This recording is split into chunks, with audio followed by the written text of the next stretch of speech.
যারা জোর করে টিকে থাকতে চেয়েছিল সম্মান পাওয়ার জন্য, দেখেন আল্লাহ কি ঘৃণিত করে দিয়েছে। এখনো অনেকে ধান্দায় আছেন যে না বুবু ঘুরবে। বুবু ঘুরবে মানে তাহলে আফগানিস্তান থেকে যে পালিয়ে গেল ও তো ঘুরতো, ও ঘুরেছে। এই যে কাজকে মনে হয় পালিয়েছে একজন, এইটা তো আর ঘুরতেছে না। সুতরাং উনি গেছে তো গেছে, ও ঘোরার আর কোনো পদ্ধতি নেই। পৃথিবীতে আমরা যাদেরকেই পালাতে দেখি, এই যে লক্ষণ সেন 805 বছর আগে পালিয়েছে, আজও ঘুরে আসেনি। হয়তো পুড়িয়ে ফেলেছে, নাই কুকুর শিকালের খাবার হয়েছে। এই জন্য যারা পালিয়ে যায় ওদের ভেতরে সৎ সাহস নেই, এই জন্যই পালায়। ওরা যে ঘুরে আসবে কোন মুখে আসবে। সেদিন সিলেট মৌলভী বাজার থেকে ওরা আমারে দিয়ে গেল মাহফিল ধরার জন্য হেলিকপ্টারে। এই পাশে যে হুক থাকে, পাইলটকে বলছিলাম যে ভাই এই যে হালকা হুক দেওয়া, এ আবার পড়ে যাব না তো? বসে ওখানে হাত দিয়ে না, হাত দিলে যদি খুলে যায় তাহলে আপনি কিন্তু পড়ে যাবেন। তখন আমরা ব্রাহ্মণবাড়িয়া পার হচ্ছি, মনে মনে ভাবছিলাম আল্লাহ, 2 বোন পালিয়ে গেল, একটু খুলে যেতে পারল না। যদি একটু খুলে যেত, কার সামনে যে পড়তো, পিটিয়ে মেরে ফেলতো জনগণ। কথা বলেন না কেন? ওই সময় মনে মনে ভাবছিল আল্লাহ, আমারটা তো না খোলে, অন্তত ওরা 2 বোনের যদি একটু খুলে যেত। এই জন্য জোর করে সম্মান পাওয়া যায় না। সম্মান আল্লাহ রেখেছেন ইমানের ভেতরে, শিরিক মুক্ত ইমান, শিরিক মুক্ত ইমান আর বেদাত মুক্ত আমল। 2 নম্বরে যাদের এলেম আছে। এখন প্রশ্ন আসতে পারে, অনেক জ্ঞানী মানুষ, এলেমওয়ালা মানুষ ছিল, কিন্তু তাদের তো এখন মানুষ সম্মান দিচ্ছে না। এই বাংলাদেশের রুহুল আমিন বলে যে ছিল খতিব, এখন তার সম্মান আছে? ফরিদউদ্দিন মাসুদ এলেম ছিল, কিন্তু এলেমের উপরে আমল ছিল না, এই জন্য আল্লাহ ঘৃণিত বানিয়ে দিয়েছে। জোর করে ইমামতি করার জন্য আবার গিয়েছিল, জনগণ জুতা দিয়ে পিটিয়েছে। পরের দিন আবার স্ট্যাটাস দিয়েছে, জুতা আমাকে মেরেছে কিন্তু আমার গায়ে লাগে। ওরে শয়তান! আমার মনে হয় শয়তানও হাসে যে আমি আর কি শয়তান, এটা আলেম নাম নিয়ে এত বড় জালেম।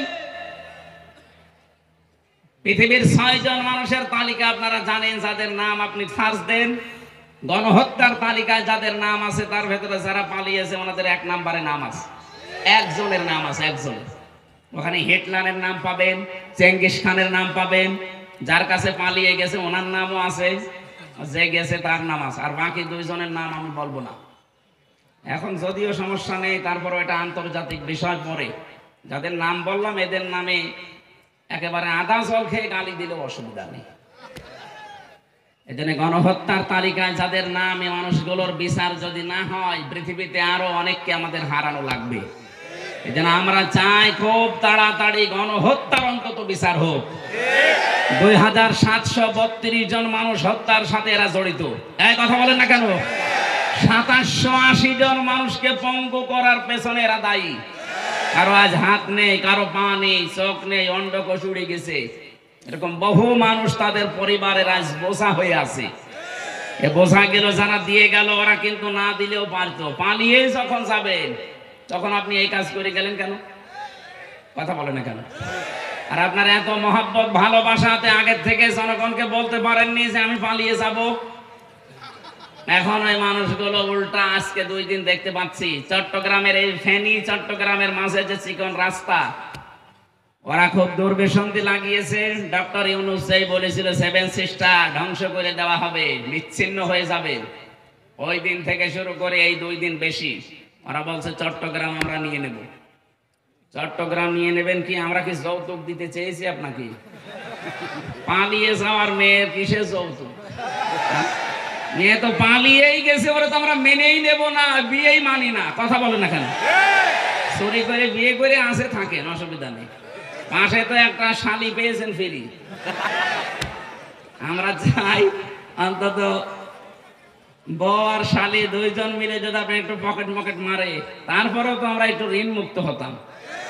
বহু ঋণ হয়ে গেছে, এখন 1,20,000 টাকা এক একটা মানুষের মাথার উপরে ঋণ। ঋণটা দিয়ে গেলেন আপনি, না দিলেও পারতেন। এই জন্য আমরা চাচ্ছি জামাই জামাই হলে মানি না, কারণ আমাদের তো জামাই হওয়ার জন্য মুসলমান হওয়া শর্ত। আর ওনার তো ফুল হাতা না হাফ হাতা, ফুল হাতা, মুসলমানই দেয়নি। এই যে ময়কার দয়হস্যি এই লোকটা মুসলমানই দেওয়া আছে? মুসলমানই না দিলে কি ফুল হাতা না হাফ হাতা? ফুল হাতা। আমি জেলে যাওয়ার পরে যে কারারক্ষে জেলার ছিল ও লোক যখনই ঢুকতো দেবদুলাল ও যে ফুল হাতা আসতেছে, তার মানে আমি বুঝলাম যে লোকটার মনে হয় কাটা নেই। ওনারই যেহেতু আত্মীয় স্বজন বংশধর, ওই নামে তো মিলে যাচ্ছে দেবদুলাল, নাম শুনে বোঝা যাচ্ছে না যে কি হবে। ওনারও যেহেতু ফুল হাতা, আর ফুল হাতা যারা একটু কৃপণ হয়, জামাই যাই হোক মানি না, তারপরও মানি মেনে নেওয়া লাগছে, মেয়ে যখন পালিয়ে গেছে। তো এত কৃপণ হলে তো সম্ভব না, দুইজন মিলে দুই পকেট মারবেন, এতে যা হয় হবে। টাকা দরকার আমাদের, কথা বলেন না কেন? এদেশ থেকে যারা বাইরের দেশে যায় দেখেন, তারা রেমিটেন্স যোদ্ধা টাকা পাঠায় প্রতি মাসে মাসে, আর 3 মাস 6-7 দিন হয়ে গেল একটা টাকাও পাঠায়। কি করছেন আপনারা? না, 7 সিস্টার কিন্তু থাকবে না যদি চট্টগ্রাম নিয়ে বেশি আমতা ঝামতা করে। এই জন্য চোখ বন্ধ করে থাকবেন। এদেশের 1 ইঞ্চি মাটিও ছাড় দেওয়া হবে না ইনশাআল্লাহ। এটা আমাদের মায়ের মতো খাঁটি। এক কথা বলেন না কেন? পৃথিবীতে সবচাইতে বেশি জীবনের ভয় মুশরিকদের। ওয়ালা তাজিদান্নাহুম আহরাসান নাসি আলা হায়াতি ওয়া মিনাল্লাযিনা আশরাকু ইয়াওয়াদ্দু আহাদুহুম লাউ ইউআম্মারু আলফা সানা। আল্লাহ পাক বলেন, হে নবী, জীবনের উপরে সবচাইতে বেশি আহরাস, বেশি ভালোবাসা, মহব্বত, আসক্তি দেখতে পাবেন এই দুনিয়াতে মুশরিকদের। ওদেরকে যদি বলেন তোমরা 1000 বছর বেঁচে থাকবে, ওরা বলবে আরো বাঁচতে চাই। এই জন্য একটু বন্ধ করে দিয়েছি আমরা ওই দেশে যাওয়া আসা। ওরা দেখেন মরণের ভয় এখন অস্থির হয়ে পড়েছে। 2-1 দিন দেখছেন না দাদারা কি শুরু করেছে। এই জন্যে কথা বলা এইটাই আমার শেষ। আবার কথা বলতে পারবো কিনা জানি না। যা বলছি অক্ষরে অক্ষরে পালন করা লাগবে। দুনিয়াতে যদি আপনি জ্ঞান অনুযায়ী সত্যি আমল করতে না পারেন, হয়তো সামনাসামনি দেখে আপনাকে অনেকে সম্মান করতে পারে, দিন যত যাবে আপনার সম্মান আল্লাহ একেবারে তলানিতে পৌঁছিয়ে দেবে। আল্লামা দেলাওয়ার হোসাইন সাইদি রহমতুল্লাহ আলাইহি শহীদ, এই লোকটা দুনিয়া থেকে বিদায় নিয়েছে ঠিক, দিন যত যাচ্ছে তার জন্য দোয়া বাড়তেছে। কথা বলেন না কেন? আর জালেম সেই কয়টা বিদায় নিলে কয়দিনে, ওরাও তো ছিল ক্ষমতায়। ওরা দিন যত যাচ্ছে মানুষের ঘৃণা তত বেশি হচ্ছে তাদের প্রতি। এই জন্য যারা এলেম অনুযায়ী আমল করেননি তারা আলেম না, তারা আল্লাহর কাছে জালেম। কোরআনে কারীম জানাচ্ছে সূরা বাকারা 1 নাম্বার পারার 20 নাম্বার পৃষ্ঠা 13 নাম্বার লাইনের 140 নাম্বার আয়াতের প্রথম অংশে আছে, ওমান আযলামু মিম্মান কাতামা শাহাদাতান ইনদাহু মিনাল্লাহ। আল্লাহ পাক বলেন, তোমরা বড় জালেম দেখতে চাও? সবচাইতে বড় জালেম আমি আল্লাহর কাছে ওই লোকটা যাকে আমি আল্লাহ কোরআনের জ্ঞান দিয়েছিলাম, এটা জানার পরও দুনিয়ার স্বার্থ পেয়ে গোপন করে দিয়েছে। ছোট জালেম না, আফজাল ইসমে তাফসিল আসলাম। সুতরাং এই দেশে 15.5 বছরে জালেমদের 5 আটা গোলামি যারা করেছেন, এত বড় বড় জালেমদেরকে যারা কওমি জননী উপাধি দিয়েছেন, আল্লাহর কসম আপনি আল্লাহর কাছে আলেম না জালেম। তাও ছোট জালেম না বড় জালেম। এদের সম্মান দিন যাবে আরো কমতে থাকবে না বাড়বে? ইয়ারফা দিয়েছেন আল্লাহ এই কারণে। এই জন্য যাদের নাম আমি জানি না, অনেকের জানি, সম্মান মর্যাদা কামনা করছি ঈমান এবং জ্ঞানের উপরে আমল করার কারণে। আল্লাহ যেন অবশ্যই আয়াতটা আমাদের সবার জীবনে কার্যকর করেন, বলেন আমিন।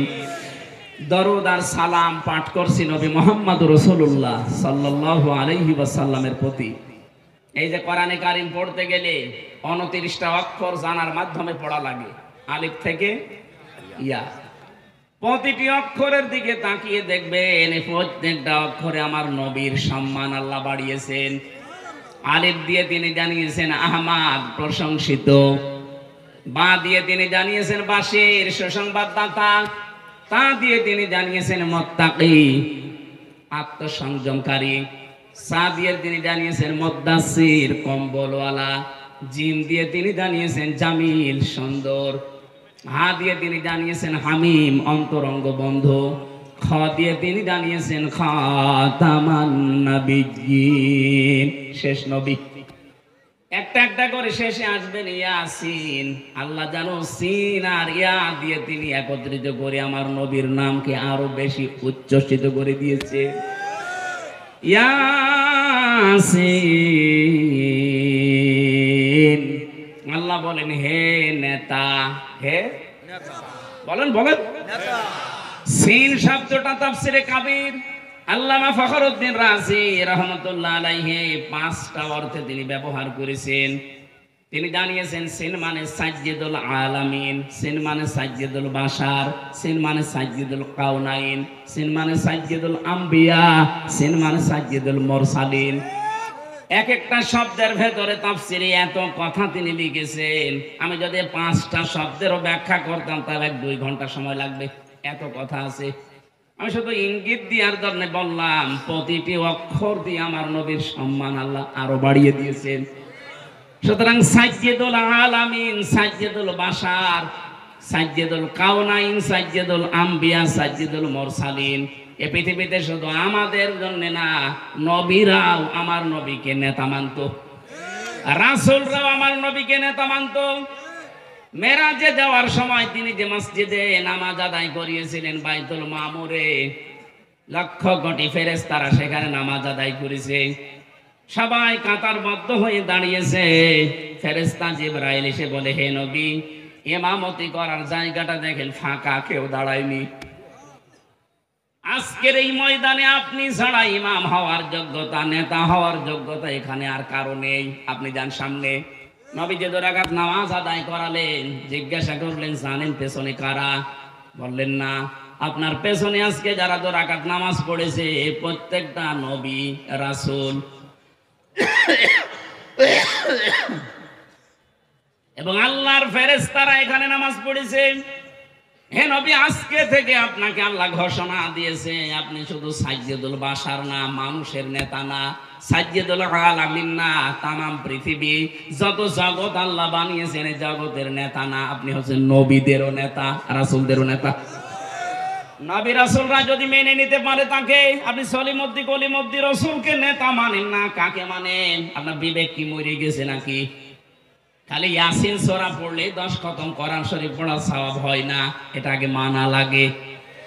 অনেকেই মনে করে ইয়াসিন পড়লে 10 খতমের সওয়াব পাবেন, কিন্তু আপনার ইয়াসিন ঠিক রাখা লাগবে। আল্লাহর ঘোষণা দেওয়া নেতা পৃথিবীতে একজন, ইয়াসিন।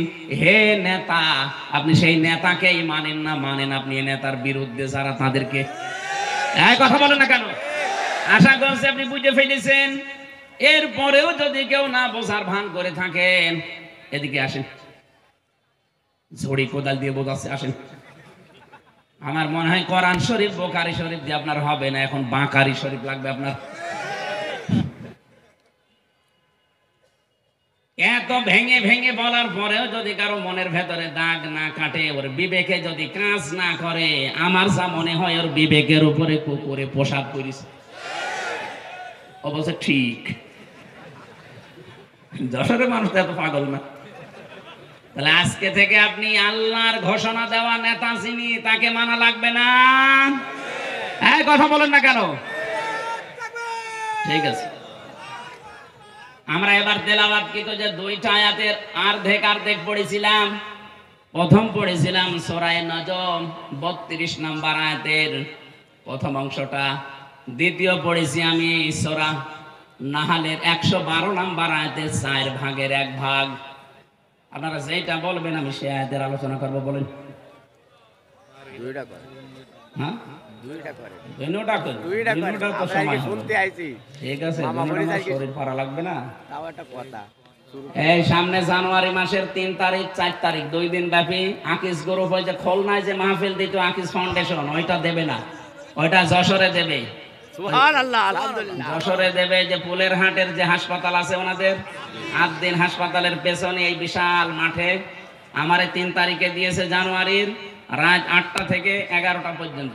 আলহামদুলিল্লাহ। আর মিজানুর রহমান আজহারি ভাইকে দিয়েছে 4 তারিখে, ওনারও 8টা থেকে 10টা পর্যন্ত। আকিস গ্রুপ করবে আজকে দাওয়াত, ওনারা আমার দাওয়াতটা ছিল সেই কোথায় চট্টগ্রাম বিভাগে। আকিস সাহেবের এই বড় ছেলে ডাক্তার মহিউদ্দিন জোর করে বলছে এখানে নেওয়া লাগবে। যশোরবাসী, নড়াইল, যশোর, ঝিনাইদহ, সাতক্ষীরা, খুলনা, বাগেরহাট 4-5 জেলার মানুষকে আমরা হাজির করব, অন্তত 10 লাখ মানুষ হবে ইনশাআল্লাহ ওই দিন। আরে ভাই আগামী বছর ডিসেম্বর 22-এ থাকবো। যে অবস্থা দেখছি কি হবে সামনে, দেখেন যুদ্ধ লেগে যায়। আমরা প্রথমটা শুরু করছি, যেহেতু প্রথমে সূরা নাহাল আছে 112 নাম্বার আয়াত। খুব ভালো করে আমি বাংলাদেশের সাথে খাপের খাপ মিলাবো ইনশাআল্লাহ। জবান খুলে আগে পড়ে নেই, একটু নড়াচড়া ওঠা এগুলো কম করবেন। শুধু প্রসাব পায়খানা আর বিড়ি খাওয়া বাদ দিয়ে যেতে পারবেন না। বিড়ি খেতে পারেন, অনেকের নেশা আছে তো না খেলেও মরে যাবে, আপনি খেয়ে আবার চলে আসেন নাকি। আর আমি আকিস গ্রুপে আছি খতিব হিসাবে, ওদের বিড়ি যেন একটু বিক্রি হয়, এই জন্য আমার আবার অ্যাডভার্টাইজ করা লাগবে না, আপনারা খেয়ে আবার চলে আসবেন। আমি চট্টগ্রাম আর সিলেটে বহু ইমাম সাহেবকে বিড়ি খেয়ে ফেলে দিয়ে নামাজে দাঁড়াতে দিয়েছি। তারা ইমাম সাহেব যদি বিড়ি খায়, মুসল্লি তো গাঁজা খাওয়ার কথা, অন্তত গাঁজা পর্যন্ত যাবেন না, বিড়ি না না, এটাও ঠিক না। আমরা বলেছি আকিস সাহেবের যে ছেলেরা আছে কয়েকজনকে বলেছি স্যার এগুলো বাদ দিয়ে দিন। ওনারা বলছে আমরা ছেড়ে যাওয়ার ইচ্ছে আছে, আমার বাবা যাই করেছে আমরা খাবার বানাবো।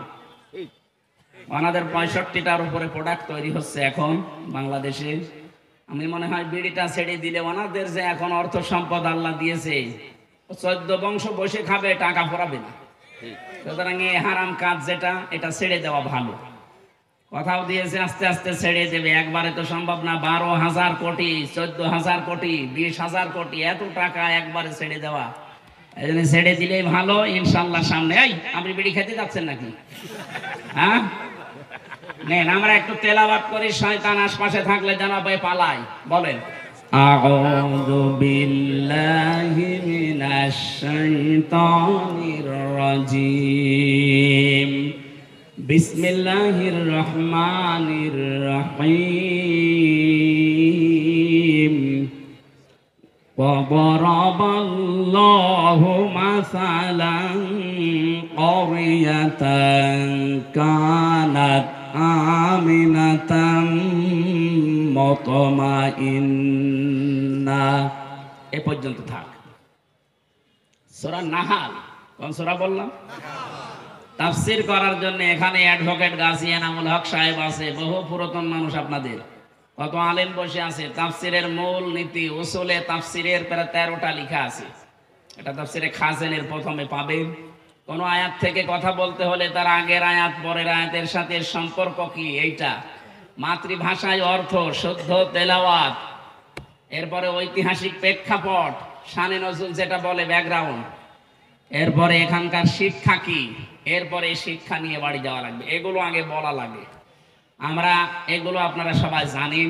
আমরা একবারে চলে যাচ্ছি, যেহেতু শুদ্ধ তেলাওয়াত আমরা কমপ্লিট করেছি। আল্লাহ পাক এখানে একটা গ্রামের উদাহরণ দিয়েছেন। এটা গ্রাম না? মনে করেন এই রহিতা, এই কদলাপাড়া, এই গ্রামের উদাহরণ আল্লাহ দিচ্ছেন। যদিও এই গ্রামের না, এটা মক্কা শরীফের। আমরা এই গ্রামটা একটু ধরে তারপরে তাফসীরের সাথে মিলাই। আমি যা বলছি এটা ফি জিলালিল কোরআন থেকে কোট করা। আল্লাহ রাব্বুল আলামিন বলেন আমি একটা গ্রামের উদাহরণ দিলাম। এই গ্রামের উদাহরণ কেন দিয়েছি? কারণ এখানে যারা বসবাস করত, 1 নম্বরে তারা নিরাপদ, 2 নম্বরে নিশ্চিন্ত। এ পর্যন্ত বাংলা অর্থ ছিল।